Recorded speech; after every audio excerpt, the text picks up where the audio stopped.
के लोगों से बातचीत जाकर करते हैं, वहां की वेदना समझ लेते हैं। लेकिन हमारे देश के प्रधानमंत्री लक्षद्वीप जाकर बैठते हैं समुद्र तट पर, हाँ, और वहां बैठकर मालदीव के साथ झगड़ा करते हैं।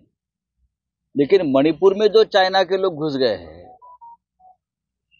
उनसे पंगा लेने की हिम्मत बीजेपी और आरएसएस में नहीं है।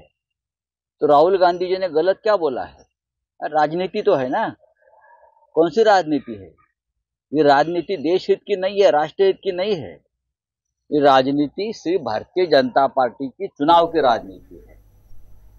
बोलिए राम मंदिराच्या मुद्द्यावरून फडणवीसांनी पुन्हा एकदा लक्ष केलं उद्धव ठाकरेंना। बघा, राम मंदिर हा विषय जर फडणवीसांना लक्ष करण्याचा वाटत असेल महाराष्ट्रात शिवसेनेला, तर मला असं वाटतं फडणवीस यांनी गेल्या 30-35 वर्षातला राम मंदिर लढायचा इतिहास समजून घ्यावा।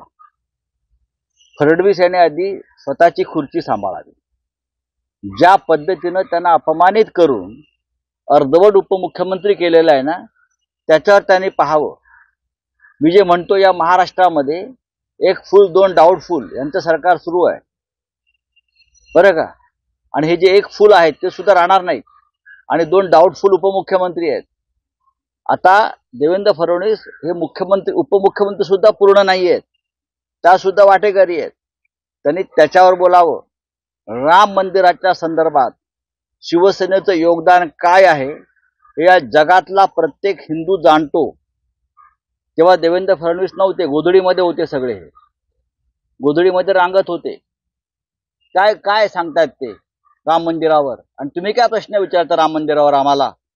त्यांना विचारा प्रश्न, तुम्ही कुठे होतात म्हणून। डरपोक पळून गेले हे लोक, मैदान सोडून पळून जाणाऱ्या लोकांनी, अयोध्येच्या मैदानातून पळून जाणाऱ्या लोकांनी, या पळपुट्यांनी शिवसेनेच्या राम मंदिरातील योगदानावरती प्रश्न विचारावे। ही संघनीती आहे, स्वतःची नामर्दानगी लपवायची आणि दुसऱ्याच्या शौर्यावरती बोट दाखवायचं, बरं का? हा रामाचा अपमान करतायत ते। बा बोलिए क्या है?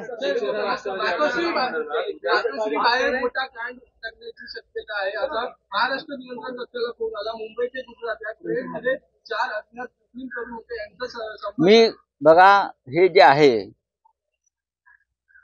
कोणते तरुण होते, काय होते हे मला माहिती आहे। आमच्याकडे माहिती सगळी आहे।